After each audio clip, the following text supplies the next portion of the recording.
Hello and welcome back to the Ironside. And if anyone who's new here, welcome and thank you for joining me for this Monday morning review of our game against Leeds United. So we all watched the Leeds game. We all expect it to be a couple of our players' last game. And as far as that goes, it couldn't have gone any better. We got the win. Lanzini got a goal. The main man, Declan Rice, got a goal. Paquetá dominated midfield. We had a lot of players step up yesterday. We'll go through them in a second. But I just want to say, yesterday I jumped into E20 Zone's watch along, and it was wicked. It was nice to watch it with a few of you guys, if anyone's here. I really appreciate it, and thank you for all the shout outs as well. That was awesome. But when I was watching that game, when I was watching the game yesterday, there was a couple of pointers early on that really caught my eye. I don't know if it did anyone else, but Patrick Bamford, I just want to talk about him quickly, is a player who, like I've said previously, he's not my cup of tea. He's not someone that I'd particularly be excited to see in a West Ham shirt. But for moments yesterday, in the short period he was on the pitch, he caused us real problems. There was a turn of play in maybe the first 10 minutes where he got the ball in the left wing and he had a great first touch. I think it was on his chest. Turned away from Zuma and he sprinted down the left wing and he left Zuma in his wake. And I know Zuma's not the fastest centre back in the world, but Patrick Bamford I thought was slow, and he showed him a clean pair of heels in that sequence, and it got me thinking a little bit that maybe Bamford might be worth a shout, like a squad player next year. Hopefully we're in Europa League, so we're going to need to rotate. I personally think Scamacca might go this summer. Danny Ings, although he had a very good game yesterday, I don't think he's going to be a West Ham player for long. He doesn't seem to me like a Moyes type of player, which I said when we signed him. I love Danny Ings. I think he's a great goal scorer, but he doesn't have the attributes that Moyes loves in a striker.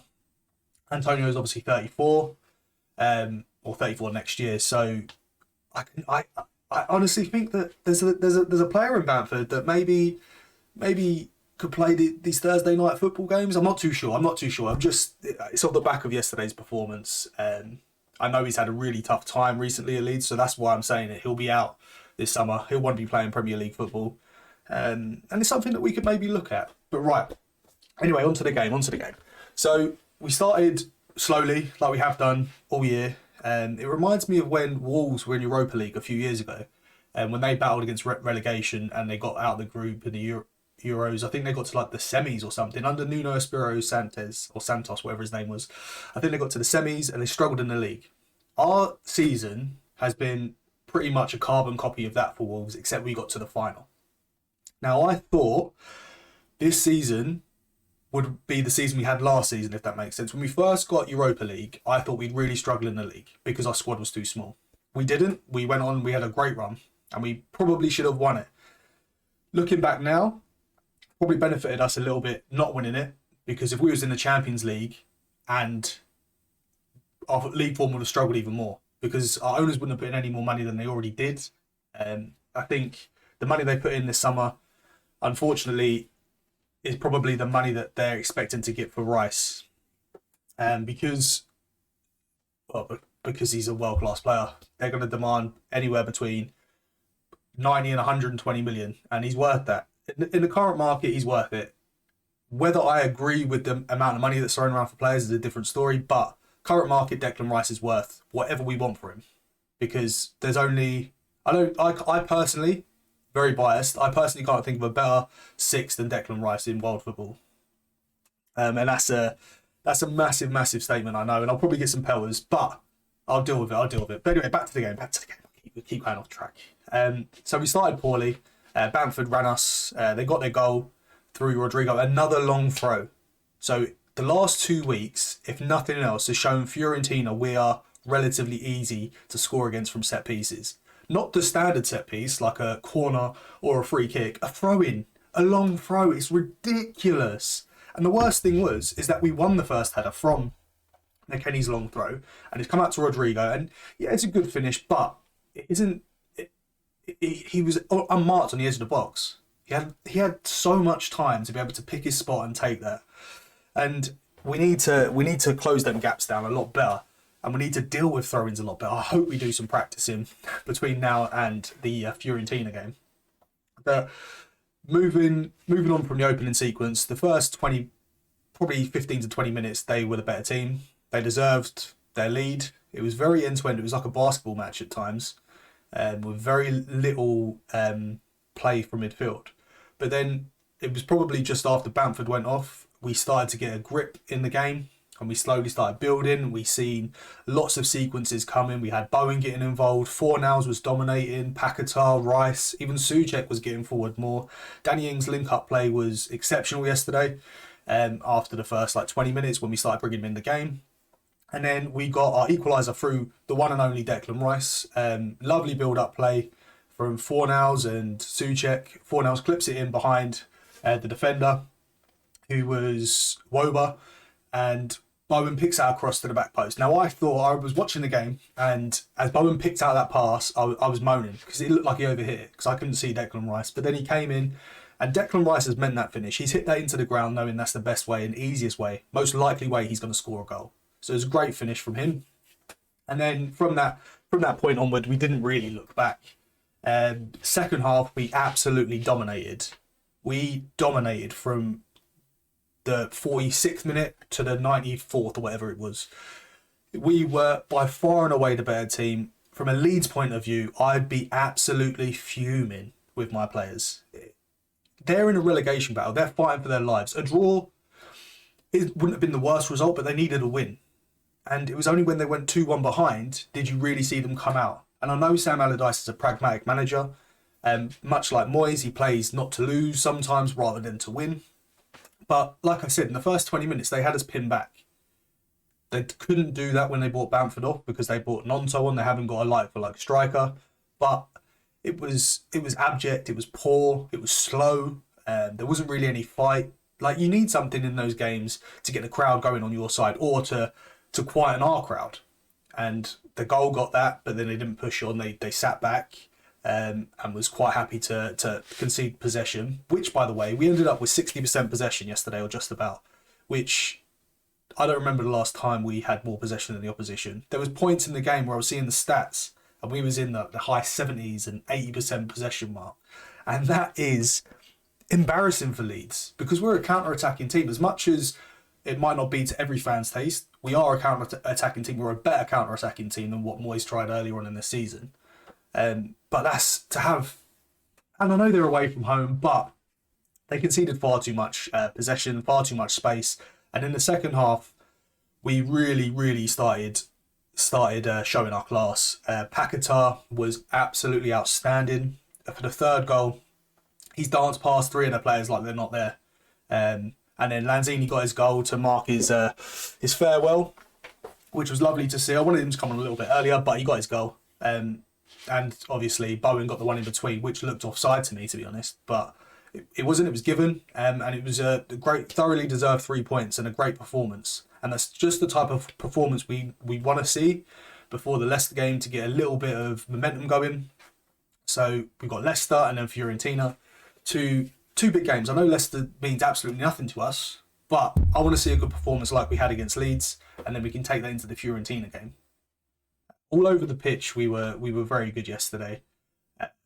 So Zuma came off at half time. I wasn't overly pleased to see Zuma in the team, even though in my preview I said I'd like to see Kera not playing right-sided centre, not Kera, again playing right-sided centre back because he struggles. I didn't expect to see Zuma start.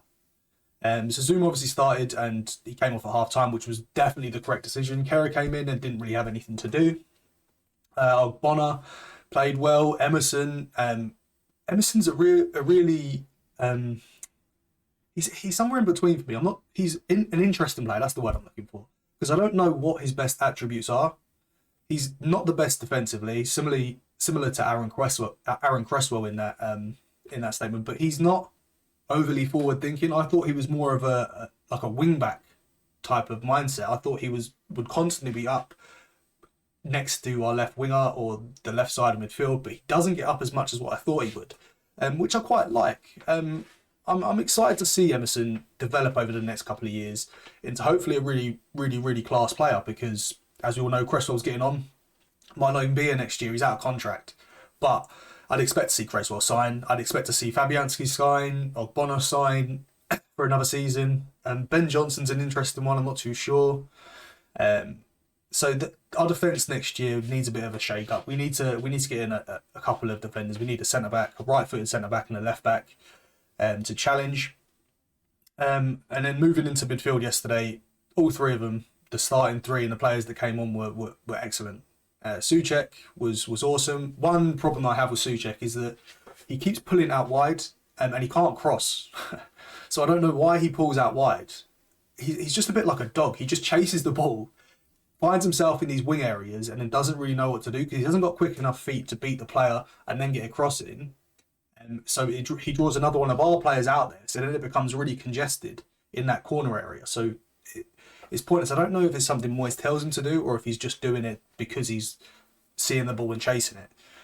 So that's something I'd like to see him do less. But nonetheless, he done his job very well yesterday. One thing that goes really unnoticed from a lot of fans is the work that Souček does well. Now, I know he's not the best on the ball, and I know he sometimes is a bit of a liability in certain phases of the game. But if he isn't in the midfield, I don't think people realise the freedom that he gives to Paquetá and Rice as well, if Rice wants to go on his surging runs, which he did a couple of times yesterday. So it's worth noting that Souček does a lot of the dirty work that we don't see necessarily on TV. So he's definitely, there's definitely a reason why he plays so much. Albeit, if I'm honest, sometimes I'd see him rotated a little bit. But he played well yesterday. Paquetá was phenomenal. We're really starting to see his class and really starting to see that the money we paid for him is probably worthwhile. He's just got better and better. And I was critical of him at the beginning of the season because I didn't know where he was going to play, like so many people were. But I was expecting to see more. Or it could have gone one or two ways at probably around Christmas, which is, it could be said about the whole season, to be honest. But he's really kicked on and he just looks phenomenal. He's a standout player and he's going to make, if Declan Rice does leave at the end of the season, he'll make that transition a little bit easier. Now, I'm not saying we won't miss Declan Rice. Of course we will. Any team would miss a player of Declan Rice's quality. But because we've got someone like Paquetá in that midfield, that quality player, one, he's going to be able to attract decent players to come and fill the spot that Declan Rice is going to leave. And two, we're still going to be able to play out with him through Paquetá. Because Paquetá is our out ball. He relieves so much pressure with being he always wants the ball. He shows for the ball in any situation, much like Declan Rice does. But Paquetá breaks up the play. He gets those fouls. He's one of those annoying players that you hate to play against. Because he's so quick, because his feet are so quick, he ends up getting kicked, he ends up getting tripped, or he ends up going past you before you've even seen it. He's a ridiculous footballer. And that assist for Jarrod Bowen yesterday, not Jarrod Bowen, for Lanzini yesterday was just unreal. That's something you see. Now I'm gonna show my age a little bit. That's something you see JJ Okocha do back in the day. Something that would get you off your seat, and you'd be like, "Oh my god, I can't believe you're talking about it for ages." And it was just a great goal. It was unbelievable. I was as he was going past the first and second defender, I was screaming to pass it, like so many people would have been, but he didn't, and he got us a goal. Now moving on to the man, the legend himself, the forever claret and blue, Declan Rice. Now Declan Rice got his goal yesterday, which was great to see. He played very well. And he brought his family out. I wouldn't look too much into the fact he brought his family out with him, because if you looked at all the games across the weekend, all the home games anyway, players were bringing out their loved ones. One thing I would look at is his reaction to the goal. It wasn't an emotion. It wasn't massively emotional, but it was almost like a dejected look in his face, like, yeah, that's me, boys. I'm off. And I can't begrudge Declan Rice for wanting to win Champions Leagues and titles. But one thing I will say, I saw a tweet yesterday and it was something along the lines of, I'd much rather be a captain of a team who wins a bit of silverware for the first time in however long than go and be a part in a trophy-winning team that everyone's going to forget in the next 10 years. And it really radiated with me because look, Declan Rice has to go to Man City for instant success. If he goes to Man City, I'll clap him out the door. I'll see him on his way, and I'll probably cheer when he comes on against us and scores a goal, inevitably. But if he goes to someone like Arsenal, that's a bit of a project still. Although I'll still accept it. I'm not gonna boo him or anything.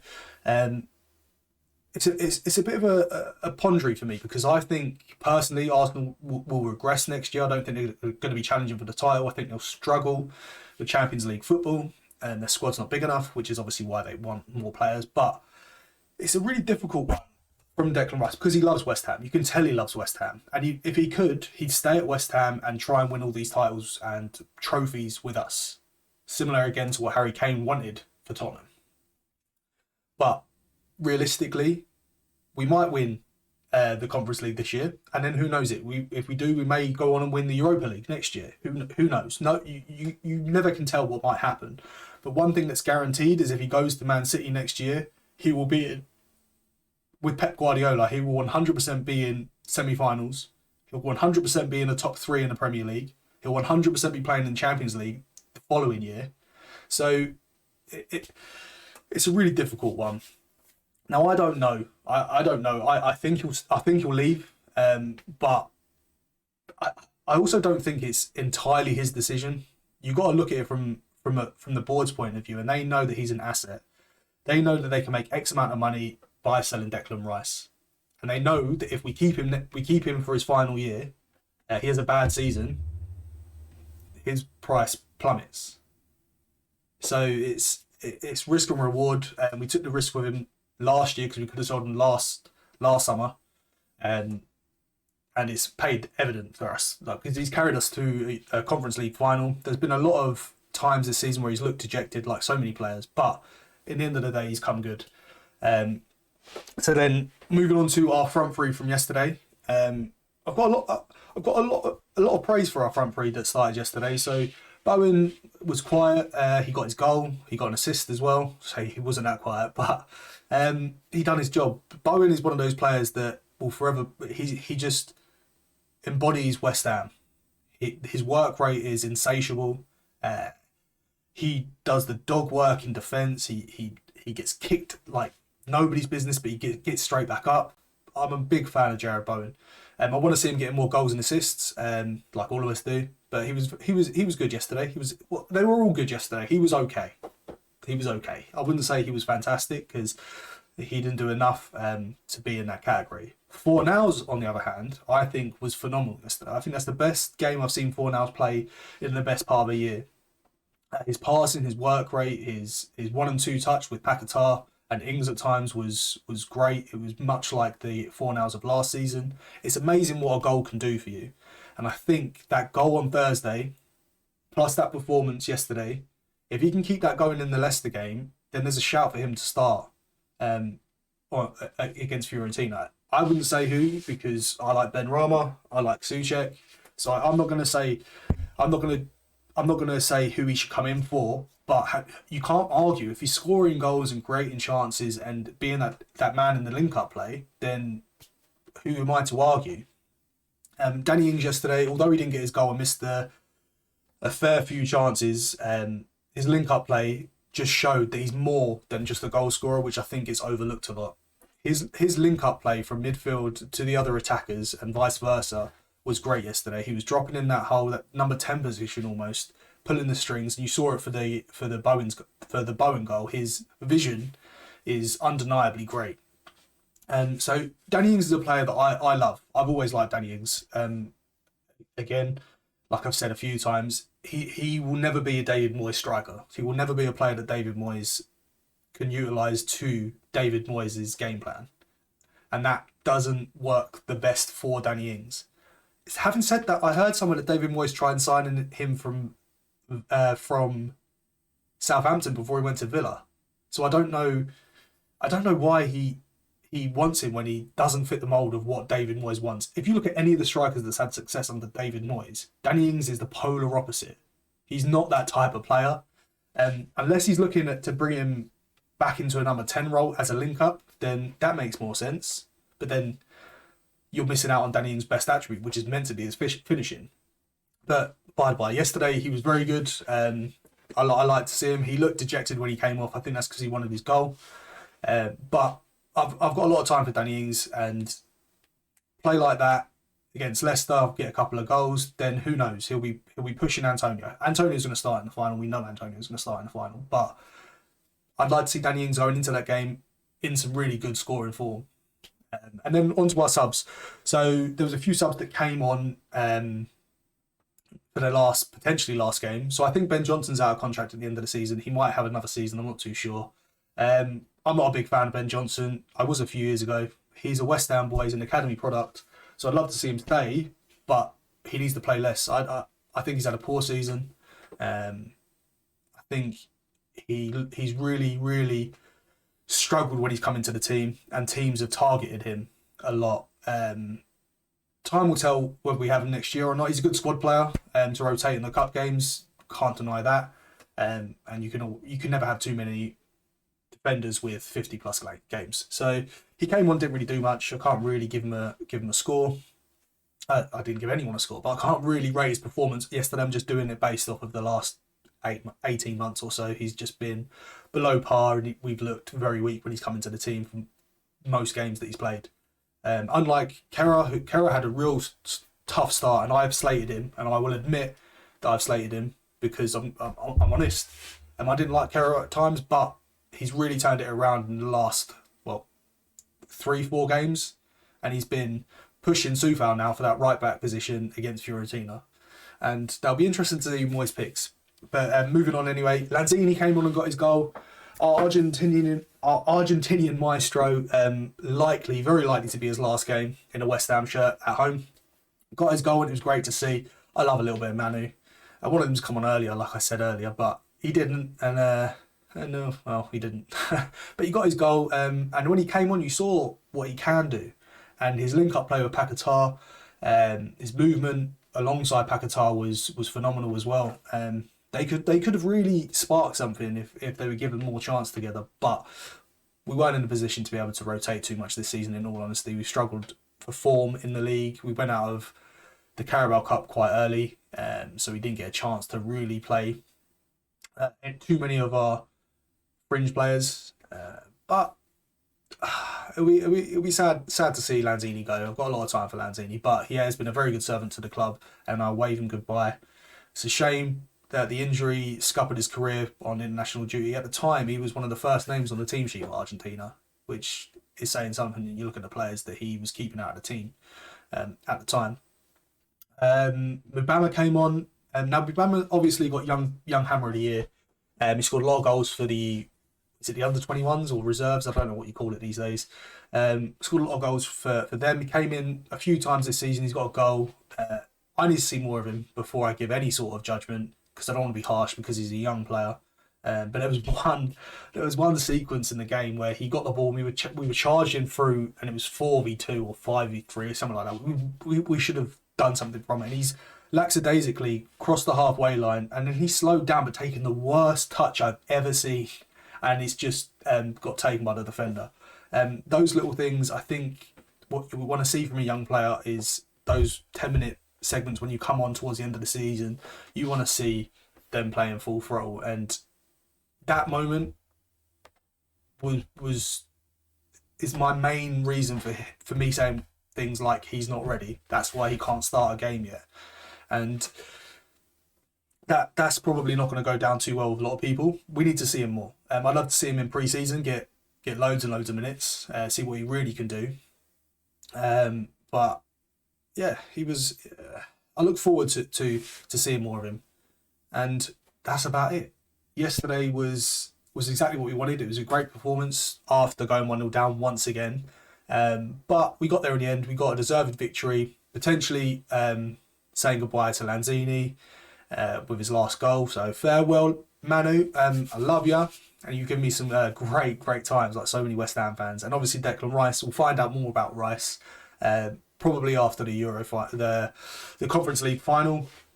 I just love players to be more honest sometimes. Not that he's denying or lying to us at all, but I just want him to come out and be like, yeah, I'm off at the end of the season. I think fans would have a lot more respect for players in general if they were forthcoming with their decisions, rather than it always being almost a shock. But anyway, I've rambled on for nearly half an hour now. I appreciate you guys for turning up to the Ironside. If you like this video, please don't forget to like and subscribe. We're a new channel. We're still growing very, very early on in our infancy. But you guys can take us to where we need to go. I appreciate it. Thank you very much. And until the next one, come on, you Irons.